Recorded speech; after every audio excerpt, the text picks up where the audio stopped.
এই যে আমাদের ইউটিউবার ভাবি, সেও চলে আসছে আমাদের মাঝে ভিডিও করার জন্য। আসসালামু আলাইকুম, আশা করি সবাই অনেক বেশি ভালো আছেন। আলহামদুলিল্লাহ মোটামুটি ভালো আছি। তো রাত্রিবেলা, রাত এখন 12:30টার বেশি বাজে, 1টার কাছাকাছি। তো এই 1টার সময় ভিডিও চালু করলাম। দেখতেই পাচ্ছেন মুড়ি মুড়ি ধুচ্ছি। আসলে আমার না একটু পরপরই ক্ষুধা লাগে, তো কিছু না কিছু খেতে হয়। এখন হচ্ছে আমি কি খাবো, ভাত আছে, তরকারি আছে, কিন্তু আমার খাইতে ইচ্ছা করছে না। কি যেন খাবো এরকম মনে হচ্ছিল, যে কি খাবো কি খাবো। তো কি করার, তো ভাবলাম তাহলে একটু মুড়ি খাই চিনি দিয়ে অথবা গুড় দিয়ে। তো চিনিতে খাবো, এর জন্য ভিজাইলাম। আমার দাদি বান করে ভিজায়ে এরকম ধুয়ে দিয়ে তারপর হচ্ছে চিনি দিয়ে খাইতো। তো দাদিকে খুব বেশি মিস করি। এখন নানু আছে, দাদা দাদি নাই, নানা নাই, নানু আছে। নানুর কাছেই বড় হয়েছি আমি। তো মুড়ি করতেছিলাম আর তাদের কথা মনে পড়ছিল। মনে হচ্ছিল নানুর কাছে যাইতে, নানুর বুকে ভিতর যদি আমি কিছুক্ষণ মাথা দিয়ে শুয়ে থাকতে পারতাম, মনে হয় আমার ভিতরে অনেক কষ্ট জমা আছে, এগুলো চলে যাবে, এরকম মনে হচ্ছিল।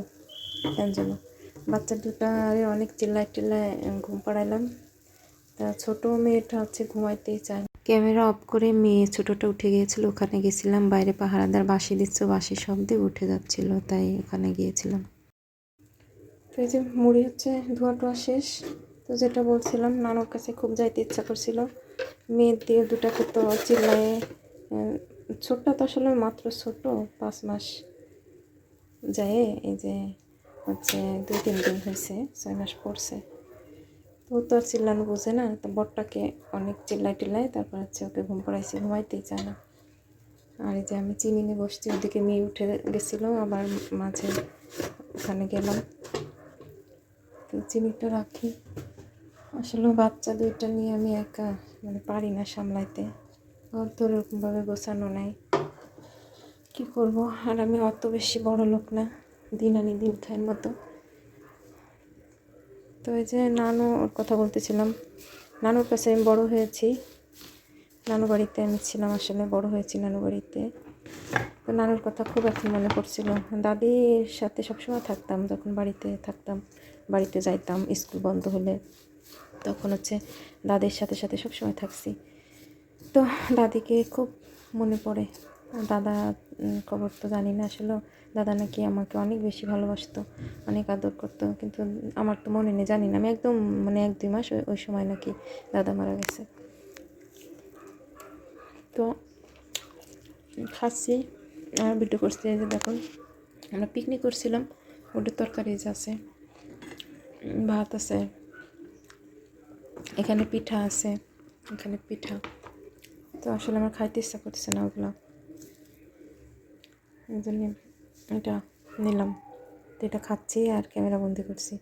বুকের মধ্যে অনেক কষ্ট জমা আছে। নানুর কাছে চলে যেতে মন চাচ্ছে, যে তার কাছে যায়, তাকে একটু জড়িয়ে ধরে তার বুকের মধ্যে মাথা রেখে ঘুমাইলে মনে হয় আমার সব কষ্ট দূর হয়ে যাবে। আমার নানু পাগলের মতো ভালোবাসে আমাকে। আর ওই যে আমার মেয়েকে আমি খুব চিল্লাচিল্লি করে বরটাকে ঘুম পাড়িয়েছি। আমার মেয়ের ঘুমানোর স্টাইল দেখুন। বড় মেয়ের, ছোট্টারও একই অবস্থায়, যে ঘর এলোমেলো। আর ওই যে ফ্যান চালানো হয়েছে, কারণ আমি টপ ফ্লোরে থাকি, তো প্রচুর গরম। আর ফ্যানের সাথে ফুল ঝুলিয়ে দিয়েছিলাম ছোটো মেয়ের খেলা করার জন্য। তো ওরা ওগুলা ছিঁড়ে ফেলাইছে, একদম নষ্ট করে দিয়েছে ফুলটা। তারপরও রেখে দিয়েছি, ওইটা ঘুরে আর আমার মেয়ে হাসি খেলে, ভালোই লাগে, এর জন্য আর আমি খুলিনি। তো এই যে মুড়ি খাচ্ছি আর এই বগর করছিলাম আপনাদের সাথে। তো এখানে হচ্ছে এই যে রান্না বান্নার আয়োজন বলতে রান্না চড়াই দেওয়া হয়েছে। আগে আসলে ভিডিও করা হয়নি, আমি মেয়েকে আনতে গিয়েছিলাম, আবার একটু বাজার করছিলাম, তাই আর আমার ওই সময় থাকা হয়েছিল না, এর জন্য আমি ভিডিও করতে পারিনি। তারপরে যে রান্না চড়ানো হওয়ার পরে হচ্ছে আমি আসছি, তো তখন হচ্ছে আমি ভিডিও করতেছিলাম। তো এক চুলায় হচ্ছে খিচুড়ি দেওয়া হয়েছে। এই যে খিচুড়ি প্রায় শেষ, আমি নাড়া দিচ্ছিলাম। পরে ভিডিও করব বলে এক ভাবিকে বললাম, ভাবি একটু নাড়া দেন, লবণ দেখি লবণ দেন। তো যে লবণ একটু কম হয়েছিল, তাই লবণ দিতে বললাম, লবণ দিল। আর পাশের চুলায় তো মাংস দেখছিনি, তো এটা হচ্ছে রোজা চলে আসছে, তো তাই ভাবলাম সব ভাবিরা একসাথে একটু খাওয়া দাওয়া করি, একটু আনন্দ ভাগাভাগি করি। তো আমাদের বাসায় এরকম প্রতিনিয়ত হতেই থাকে, মানে কয়েকদিন পর পর, দু একদিন বললে ভুল হবে, কয়েকদিন পর পরই এরকম হয়।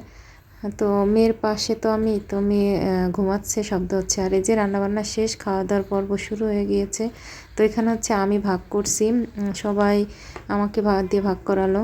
তো এই যে আছে এই ভাবি হচ্ছে ইউটিউবার ভাবি, ওনার ইউটিউবের চ্যানেল আছে, উনি অনেক টাকা ইনকাম করতেছে। ওই ভাবি হচ্ছে আমাদের বাসার যে মালিকের হচ্ছে ভাইয়ের বউ, ওই ভাবি, ওনার ইউটিউবে ভালো ইনকাম হচ্ছে।